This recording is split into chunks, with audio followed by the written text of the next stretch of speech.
Welcome to the Leadership Live Series, the month in March, illustrating how dynamic leadership applies in leadership of one to many.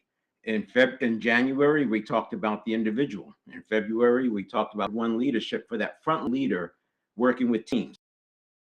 And even though it's a team, it's a one-to-one relationship that drives high performance. In March, we're now talking one to many, which is the executive leadership, setting the climate. And this applies whether you're in a large organization or a small organization. Somebody has to have that role of setting the climate, even if there's only 3 or 4 people in the organization. And yesterday we talked about adding leadership teams, which may look like a general manager at first. It may look like an office manager at first.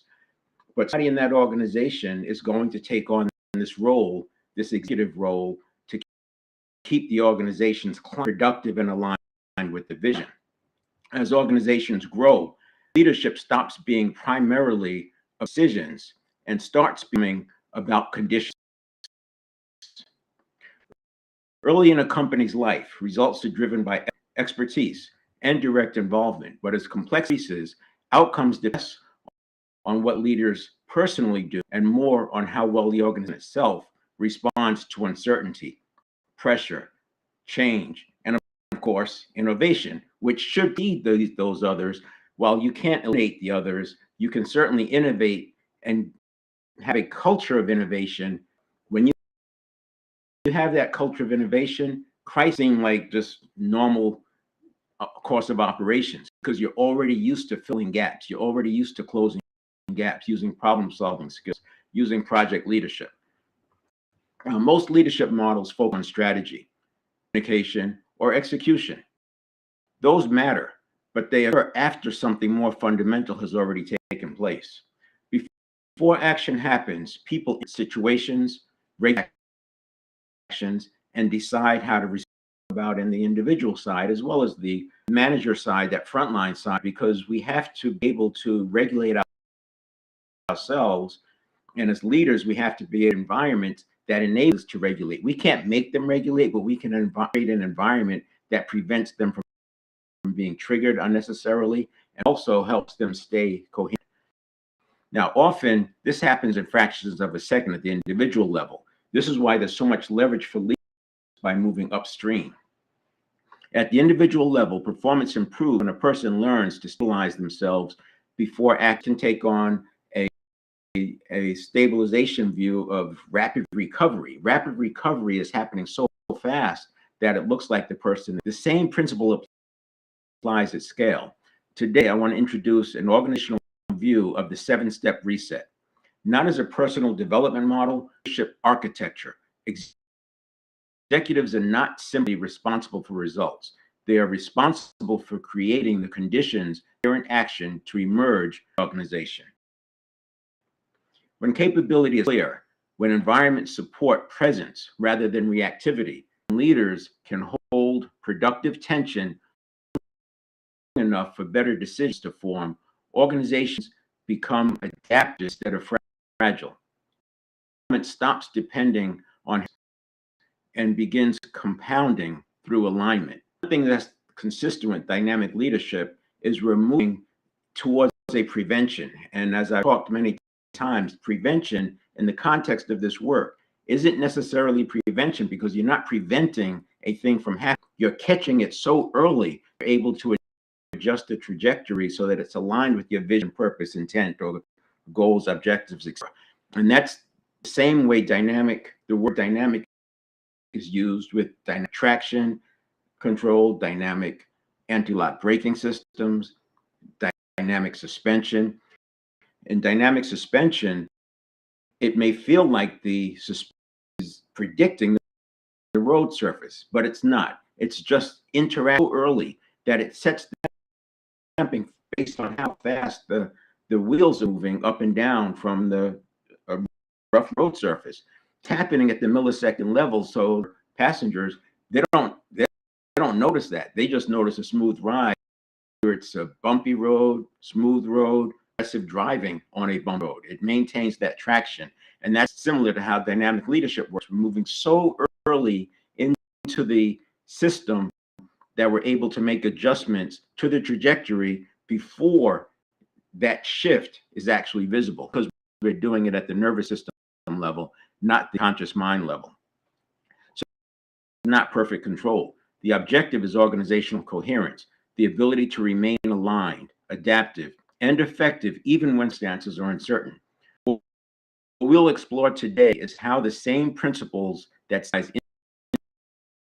individual performance can be applied to leadership itself. Clarity, judgment, and resilience together. One way to think of role is through the relationship between coach and player. Coach provides clear structure and boundaries so players can perform as the best version of themselves, granting enough autonomy for instinct and judgment whenever the moment demands it, regardless of what's going on.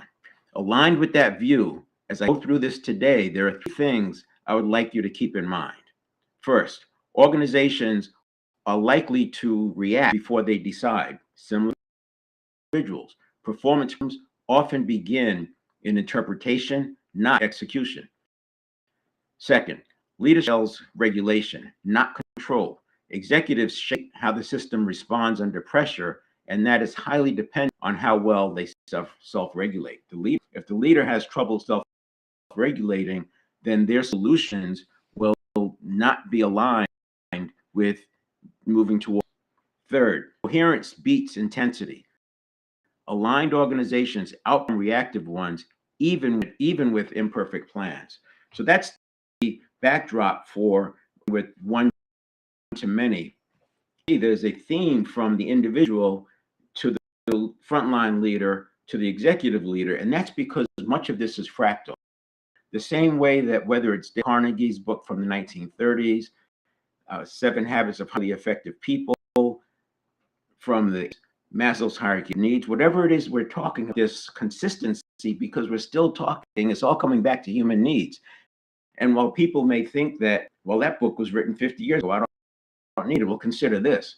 The gatherer, which is how the brain is developed. When you look at neuroscience, it makes so much more sense when you look at it through the lens of the gatherer, what was needed, because that evolution, and whether it's 10,000 or 100,000 years, we spent a heck of a lot more time in that role than we have in this current role where we have technology and instant gratification, industrial agriculture. So that's why we have to look what's endured and what has been consistent, because that has the clues of what actually works. And so one of the things I'll be doing with the dynamic leadership work about frameworks, because frameworks help us both set coherence, maintain stability before something, and frameworks also help us deal with it. Let's say that there's a crisis. Using frameworks, we're keeping organization in this nice steady state, this stabilized state. When I talk about steady state, you've heard me talk about allostasis, we're talking about growth, not status quo horizontal. But regardless, when you can have coherence and present, you're more able to absorb the crisis and have a good action. So frameworks, about one of them today, but throughout the month, I'll introduce them as I reinforce and build on the concepts we're talking about today. They help before the stimulant with the coherence, but they also help after this, because if it's a crisis, for example, you don't want people reacting. You don't want feeling like the house is on fire, it's going to burn down. We want to get them in a coherent state, even in the moment. And this is that rapid recovery, modulating emotions, before they make decisions, rather the other way around. And then at the end of it all, it's back to that coherence. So we'll talk about that today. But first, I'll make a couple of illustrations.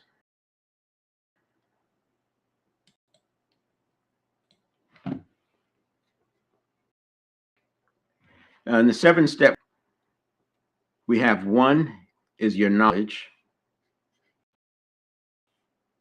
2 is your state, 3 is your conditioned reaction, 4 is your response. 5 is emotional modulation if needed. 6 action. And 7 is return to mindfulness. This is your presence. And you see it actually spells team when you look at it like that. Now, what we're talking about with the executive role is 2, 1, and 2. And 7. 3, 4, 5, and 6. So we can't control the stimulus. Things are going to happen, and there's nothing you can do about it. Influence how people respond. Action tends to be the reaction, but you can handle how they respond with training and develop practice. And I like the, well, I'm against manufacturing, so people have to do something. I am very much in favor of innovating and skunk works and doing constant skunk work. Some organizations, they say that they want people to spend 20% of the time working on a new project. That's a line, because when you're innovating, you're going through the process of problem solving skills and project leadership and iterating through solutions and measurement to it and making adjustments and learning to have that resilience that's required to have an iterative development and iterative refinement environment.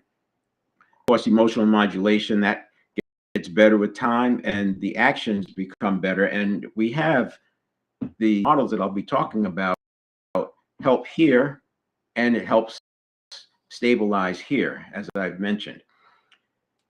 In leadership, under knowledge, whereas individual, I talk about neuroplasticity, beliefs, priming, mindset, and physiology. We hadn't apply it. And in leadership, we may have things like initiative,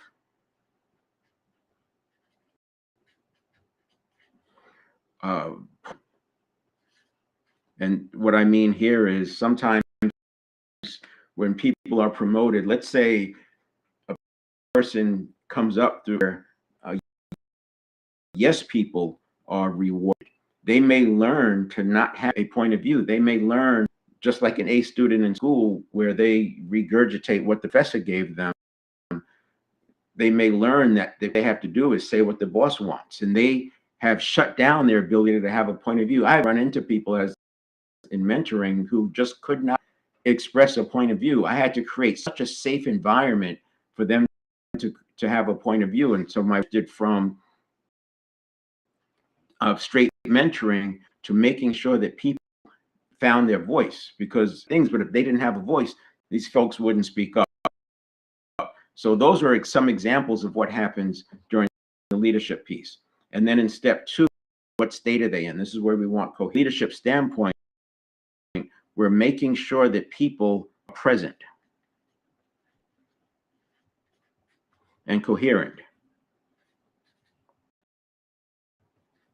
More the environment, right? The environment is conducive to presence and coherence.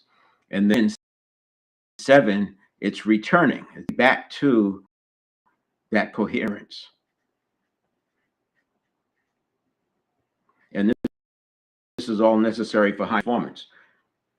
And we could list a myriad of things under the knowledge. And this development plans I've talked about for all employees, but managers, leaders, that we should have 2-year development plans for every role. Development plans may only be 2 touch points for an experienced executive, perhaps, but for frontline employees straight out of college, there may be 8 2 years. And in that, and these are the things where we make sure that they and know how to apply initiative, that they know how to have a formulate and have a point of view. That would be another one, the way the company wants. Yesterday is problem solving. They should all be using, in an organization, everyone should be using the same problem solving model. And I diagram that showed how you can move from autonomy, and how autonomy is enabled by having structure. And through that structure, people are able to have freedom of action. And I use the example in the intro about the coach who, yes, they have plays, and they're calling plays based on what they're seeing, but they never take the autonomy from that running back. And even the quarterback who has to, they still have the autonomy to make a decision depending on what they see. And that's the power, this blend of structure, also autonomy, execute based on what you're seeing. But in order for that autonomy to work best, people need to have reps on the skills. This is why I like to have it. That's constantly going on. There's always reasons to have skunk. You can go, if you think about the Ansoff matrix, products and services, be giving new products new products to existing customers, or can be giving your new products and services to new customers, new markets. So you have existing markets with new products and services, and you have products and services to new markets. You can have both of those going on all the time and use that to guide your skunk work. And the skunk works help people learn to deal with this project leadership, which is a skill that's not, I would say, is unrepresented in highly capable organization, because there's so much emphasis on operations excellence, no question about it. But when it comes to time to creating a project, and this is why a lot of your organizations, consultant companies, to come in to manage the project, because the operational people don't have those skills. And I encourage everyone to look at their own organization and make some decisions as to what it looks like for them.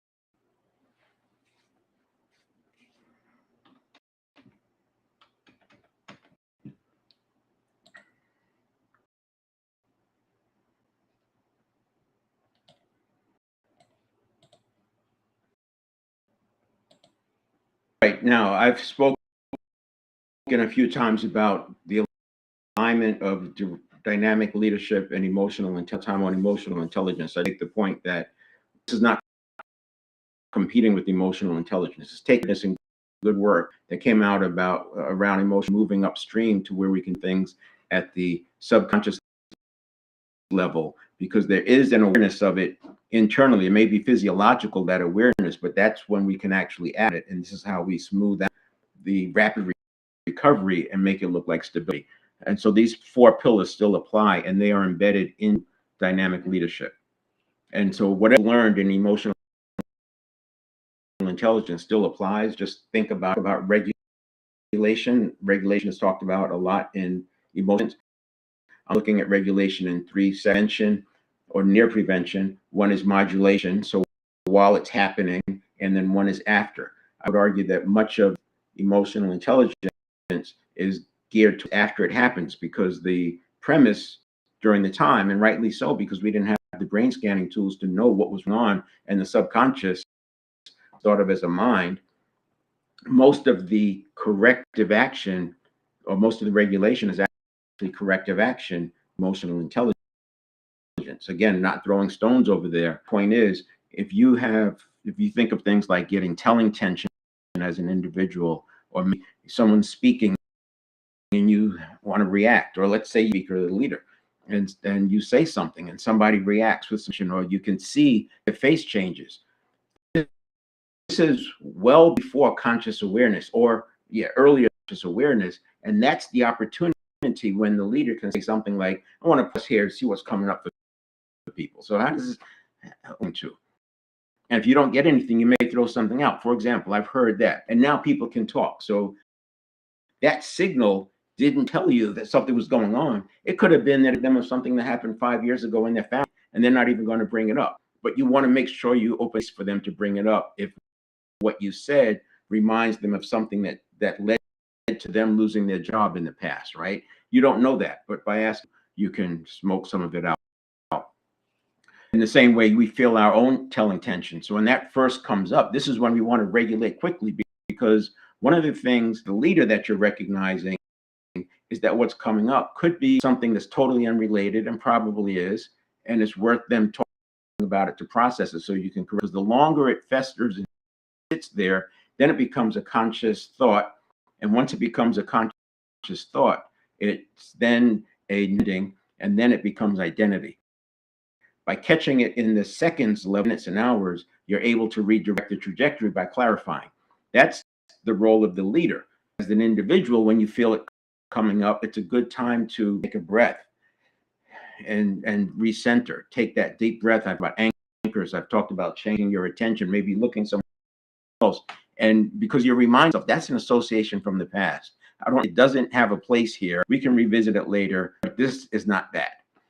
I've used the example, of somebody who's going through a traumatic situation and there's sunflower plants all around them, and they could be walking down a path, and they come across these sunflower plants, and all of a sudden they're back into that state, and the person they're with did nothing at all, but yet they're angry at the person who they're with because sunflowers reminded them as an anchor of what's the power of associations. And this is why dynamic exists. It's because too often we're responding to reactions that are based on associations from the past. What we have to do is move that upstream. We're recognizing, surfacing them along the way. You can't wait till after the fact, because then you're working on the wrong thing. And then the person describes why they feel a certain way, and they're making it up, not making it up, but they're backing into it because that feeling, that concern became identity. And now they've restated it in such a way that it's sanitized, but they're presenting it as though it's fact. The other thing that happens is people will continue to go down this path to the point where they'll change the facts to align with the feelings. So we have to constantly going back and understand where it's coming from. And this is why frameworks work that I'll be talking about in this month.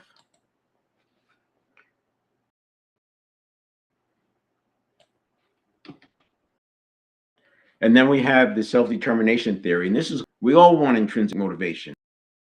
And intrinsic motivation is getting pleasure from the activity itself. So you don't need the external. I'm not saying anything is a intrinsic motivation. It all works. But intrinsic motivation means there's high performance even when the boss is not watching. And we talk about right language in earlier segments when I was talking about one-to-one leadership. We'll bring that on in March, but that's a strong way of driving some intrinsic motivation, because you're using the system's way of working with dopamine and serotonin to connect some dots. Now, this is what we talked about earlier. We always start with purpose when I'm working with an individual, and let's make sure that we're doing the things that we can control, our agency, which is spiritual, and then emotional is in the middle. So we have to make sure we're in command of things we control. That's the agency and personal leadership. And then we have relationship, professional, financial, which is the outcomes that we want. But these are the people. So we have to be straight here so that we're not knocked off course over here. This is the be, do, have model, 7-step reset. I talked here about beliefs, neuroplasticity, priming, mindset, and physiology, and then state of being, what state, mental, physical, spiritual, emotional, also what's going on there. Here's the stimulus and reaction, and then here's your response, and we want to make sure they're separate. We don't want the response to equal the reaction, because the reaction is usually part of or triggered as part by associations from the past. And you can have the subconscious, the way it is, network of threats as the tiger on the Serengeti. So the overreactions are very common. Then we have emotional modulation. And this is the point about you can prevent it, which is we do over here. You're not going to prevent all of it. And when something slips through, then we have to modulate the emotion real time. You have about 90 to modulate it real time. And if you don't catch it in that 90 seconds, it starts becoming a neurobiological event, which now it's locked in. At least so then if you catch it early. And then we have action, because we don't want to be taking action if we're emotionally triggered. And we have return to mindfulness. So this is the 7-step reset, thousands of times a day, 30,000 stimulus response cycles a day, and probably more in a lot of, like right now in the US, when walking around in a kind of a triggered state. And then phases of the 1-second model. So this is 1 second. First 600 milliseconds is where you have your power, because the first half second plus the 100 milliseconds pre-listening, there's so much processing capacity happening here. 1 million bits per second versus the conscious mind, which is 50 bits per second. So we move actions and intervention this way, more we're going to leverage the power and speed of the subconscious. And that's how that works. Now, before I go further, I want to just illustrate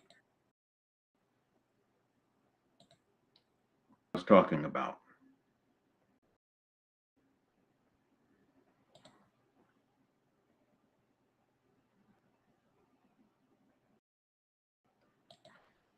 Now, we went through this model here, and you'll see 7-step reset, right? That's the, instead of it's the state,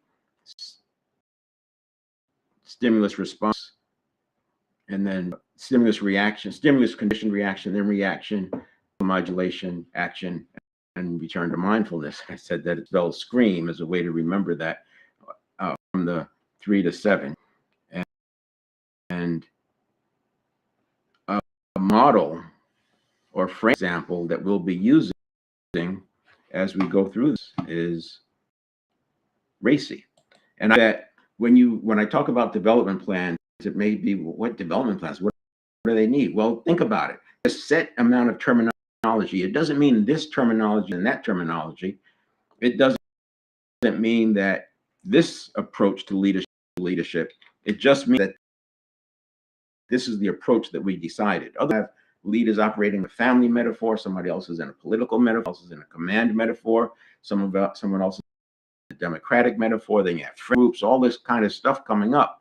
But the leader, the owner, CEO should be saying, this is the way we're going to lead. So what fills your development plan? Work too hard to come up with the development plan. What's my terminology? What's my common language? What are the behaviors that I want to see? That's the initiative and the point of view, and using problem solving model versus just jumping to conclusion. This one is one I think everybody can adapt to their approach without changing anything. So it's who's responsible. Get it different.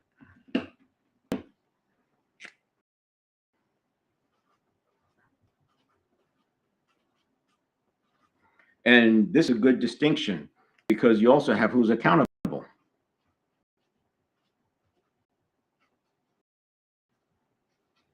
So this person is closer to the work. This person has to be engaged because they're accountable. Who's consulted?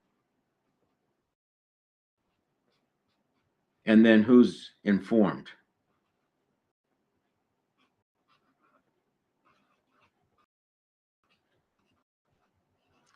So by applying this RACI model, next time you introduce something, and you can apply it operationally as well, but the next time you have a project or a shift, make sure you identify who's responsible, who's accountable, who's consulted, and who's informed. And if you're a small organization, responsible and accountable may be the same person.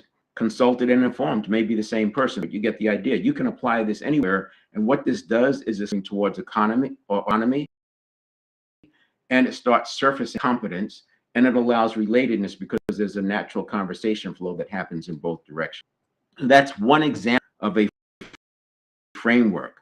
Another example I like to use is two-axis frameworks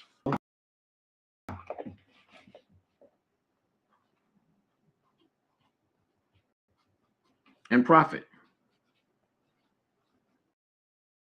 Again, that's one that any organization can apply right now today. And this will simplify your decision conversations. When the conversation starts getting off the rails or starts getting too complex, you can always bring this out to kind of make it practical and start making some decisions. And by the way, guess what? In your development planning, you're going to let people know that profit and growth are both important. But when it comes to one or the other, we're going with profit. This enables you to have profitable growth. The salespeople visit your organization, they're going to be focused on growth.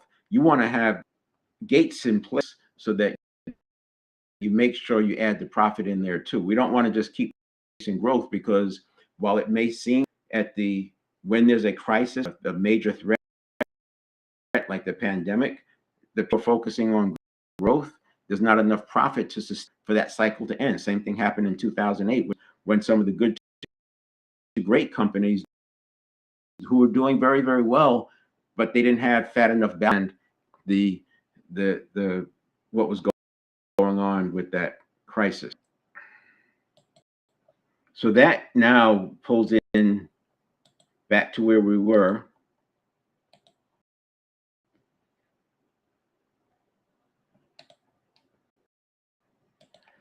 We have, as I was saying, the purpose in this case. This is the leaders, the executive with 7 steps. This is 7 steps for executive leadership. Second model, you still have that to deal with, but by setting the stage up front, you have less risk here because you've already framed it, you've already set the coherence. The 7-step reset requires a performance multiplier. The 7-step reset absorbs the 33,000 stimulus response cycles with automaticity. That's the power of it. It's making it automatic because it's earlier and it's working at the network of interrupts the pattern, returns, restores coherence, and modulation before escalation. So this is the same thing that you're doing at a scaled up version as executives. From principle to practice, it is not the application of tools, but the creation of conditions where the right actions become obvious. You don't have to debate what the right action is. You want it to be so clear because of how you're running the organization. That gets back to the development plans, introducing the terminology, making sure people have the skills, the capabilities. So this is the graphic of what I was describing. Over here with the attention, you have where we're going to put our attention on our circle of influence. This is what we can control. 7 performance areas. We focused on what we can control, where we have agency, and then we start moving into the other areas as it grows. And the circle of influence will grow, and your circle of concern will probably the ability to deal with what's in that circle of concern. So between these two, you should see the circle of concern growing faster than the circle of influence growing faster than the circle of concern. I was yesterday about purpose and orientation, and you want to pick where are we going, what's happening, and in doing so, you're out of scope. It's easy to do as an organization. These are the things we are not going to do. We are not going to become the low-cost provider. There can only be one cost provider. So why are we going to compete when there's only one? But when you focus on being a premium provider, you have different options to go. So this is completely out of scope, and this becomes, I would say, from here down, we're probably not going to do that. We may do it next year, and from here up, that is, you could call discretion. In the drawing, I also said that if you think about a cone of about 60 degrees, and a 60 degrees the clock face would be 11 o'clock to 1 o'clock. That cone is your focus. This is where we're going to focus. But we keep moving up because you don't wider and wider and wider. But we're going to keep the idea. You want to have purpose and orientation, and we use that the way we. When I talk with an individual, we start with purpose. We start with an organization. you have to start with purpose, vision, mission, and then we have intention. When you start innovation, when you start something, when you're responding to a crisis, when you're making a shift in the organization, we want to make sure we identify what are we doing, why are we doing it, who benefits, what are the guiding principles, and what's the output. We want to make sure that we go through these and articulate them, because that becomes your North Star. And when decisions have to be made on the fly, it's why the players on the field have enough can have the autonomy to make those quick actions, because they know what the direction is. They want to win the game, right? And they know what to do. They make it, they're responding based on the conditions. This is why players have to know the rules of the game. It happened every season. There's at least one game where a player knew the rules so well that they made everybody wonder what they were doing, but he was taking advantage of a rule. Executive leadership and organization. The executive role is to apply the same regulation principles that govern individual performance to the organization itself. So it's fractal. This is why we started where we did, and we're going to go to here. And it's why it helps to understand the 7 phases of the second model in the 7-step reset. Ensure capabilities where you practice with innovation, or sustain coherence during uncertainty. This is a skill you have to have. You've got to create this skill, and remember, it's by quickly addressing, not by letting it fester. The longer you let it fester, the bigger the amplitude on the spikes. Hold productive tension long enough for better decisions. It's an important one. When we're thinking about that step 2, we're getting into the right state. And then when the stimulus condition reaction happens, before action occurs, there's this point that we want to maintain as leaders in an attention. We want to get more input.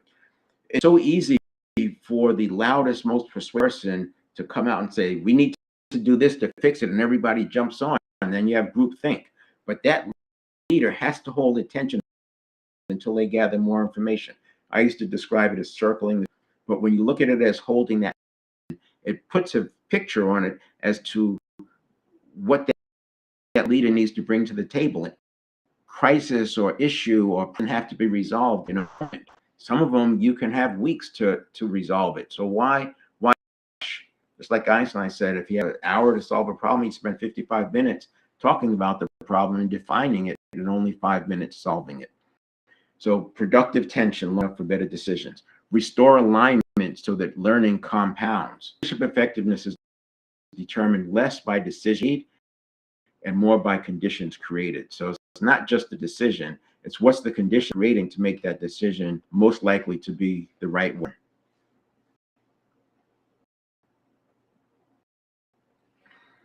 Prepare capability. So this would be steps 1 and 2. This is making sure they have the knowledge and making sure that they have tools and that they're able to stay in that right state. This improves when organizations are prepared before challenges appear. Equip teams with knowledge, clarity, and decision context. And you can start looking at these slides and thinking about what do we need in our development. We'll all start with 1 or 2 things. Everybody should know how to use a racing model. 2 or 3 2-axis matrices: growth and profit, speed and accuracy, and customer versus something like that. Align expectations and operating principles. And stability during ambiguity. In emotional intelligence, they talk a lot about the executives, the leaders, making sure they can regulate themselves. They can inject noise into the system. Environments where presence is normal, situational. So presence becomes the norm. Preparation reduces reactivity and expands autonomy. Attention. Steps 3. This is the stimulus, reaction, the response, modulation, and action. Leadership does not eliminate pressure, it regulates response to it. This is that whole period. Delay premature certainty. And this is huge. People state it and they agree to it. Like I said, then it becomes, and then soon after that, it becomes, and then it's identity. And now they're fighting for it like they're fighting for their favorite sports team. And then you get this fan behavior. Separate stimulus from reaction and reaction from response. Encourage thoughtful response over immediate action. Learning and interpretation before commitment. So this is that circling, that holding, bringing that holding tension does. It allows people to get over that initial reaction, and they get to go home and sleep on it and realize this is not. Innovation and sound judgment emerge when tension is held rather than collapsed. And then return to organizational coherence. That's step 7. So you can see this tracks right along with the 7-step reset. And once you've experienced it yourself and you realize how moving upstream works so well in the reset and the 7 phases with 1 second, to collapse it as the first 600 milliseconds. It works, and then you start applying it in the organization, and it becomes self-reinforcing because you recognize that it works. Every cycle of action must end with stabilization and integration. One of the things we recommend is an after-action or post-mortem, it's also called. You go through and you just look at what's going on. This allows people to not carry that noise and pain. There's been some feelings hurt. People may have felt they really screwed up in the organization. Convert some of that anxiety into, this was goodness. We learned a lot. We made an investment in this team because they've gone through this. And now that team is more capable of doing something else. That modern can serve to do that.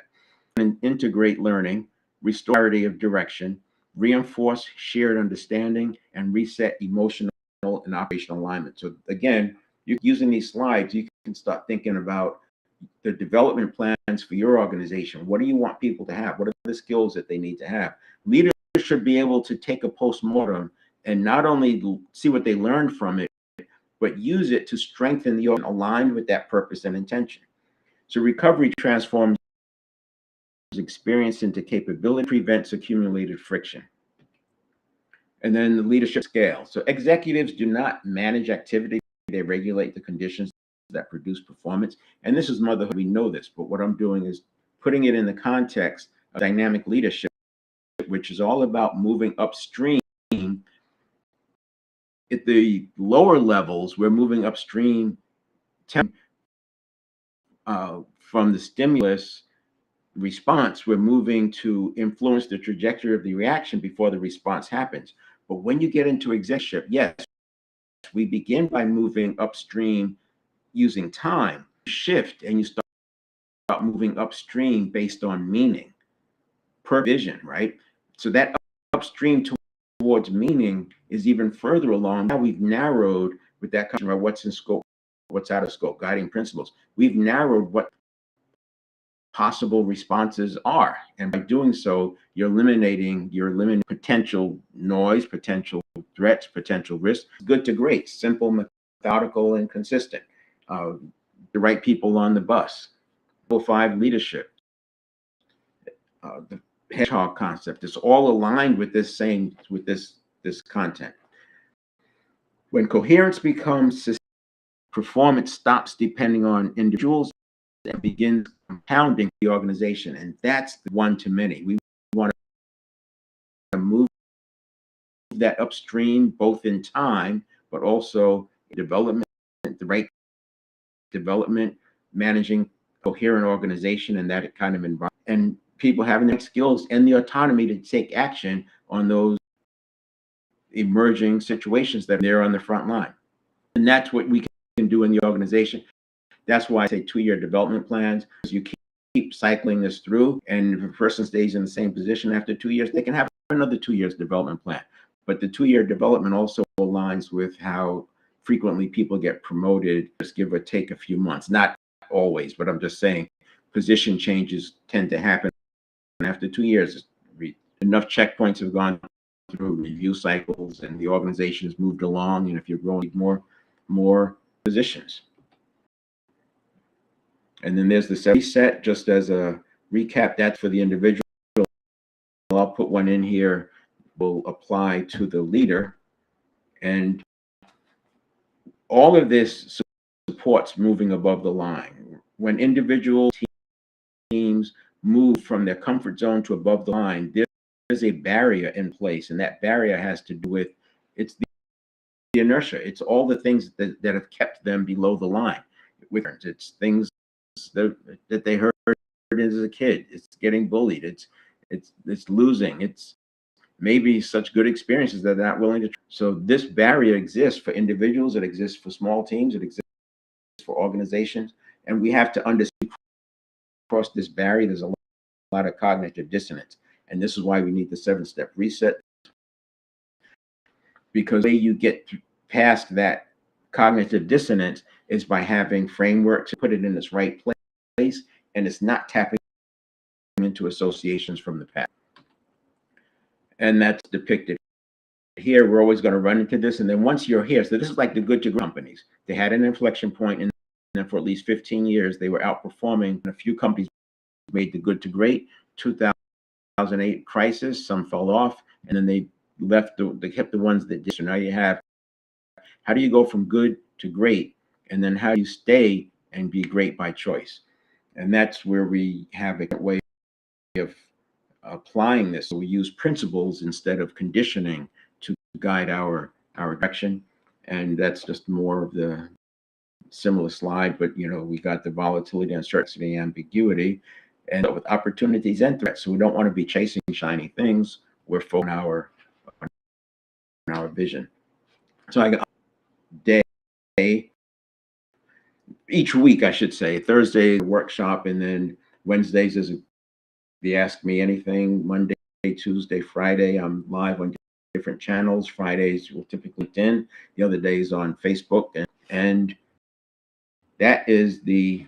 Let's go back here.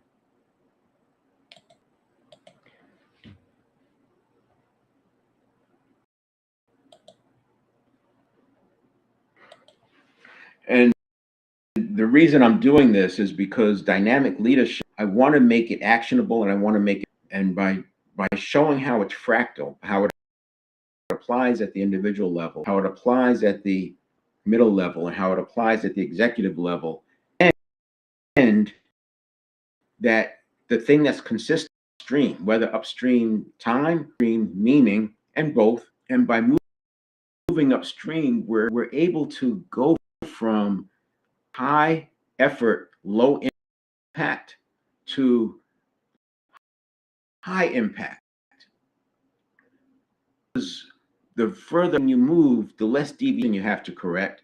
But also, in the case of the individual, you have the power of the speed of the network of neurons. As the executive, what you're doing by moving up time and meaning, you are, and let's call it orientation. You're creating an environment where people are less likely to be triggered. If people are less likely to be triggered, that means there's less fight or flight. There's less fight or flight, there's automatically more coherence. And what we're doing is creating an environment that fosters more coherence. And you can see how this turns into, when done right, a high performance organization. So love to have your input, and I will make sure, let's see, let's put this up here, because I want to see if anybody has reactions. I've got a few minutes. So in the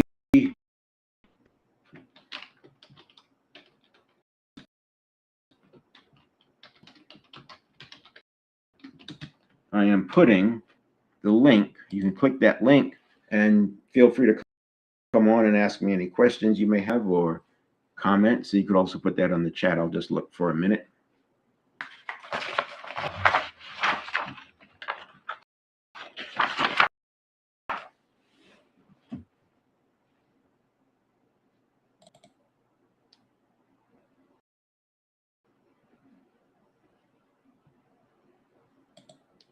Let's see what happened. It looked like I lost that.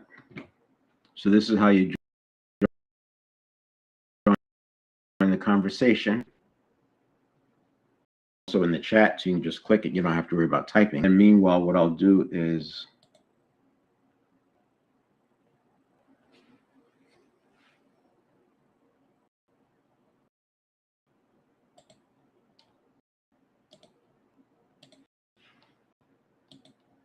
so we were talking about, just to recap, this is the coherent side.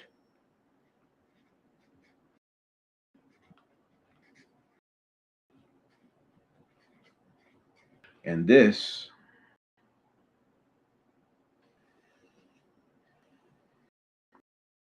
is holding tension.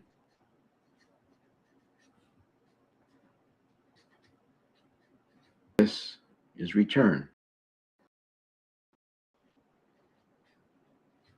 So that's where we were going. And again, if you want to join in, just click that link, see you, and I'll bring you on stage.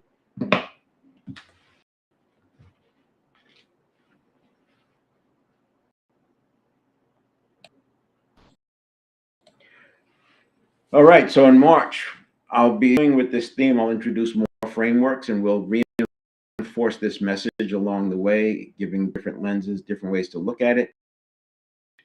We'll finish up with, depending on interest, in April, we'll start working on innovation to literally help people innovation and getting that practice around innovating on skunk work types that I don't want to say it doesn't really matter, just something pressing from the outside, you're to an opportunity that you see as an organization. So that's what we'll do. So, all right, we'll see you tomorrow. We got many things, 7 a.m. Pacific time, Wednesday tomorrow.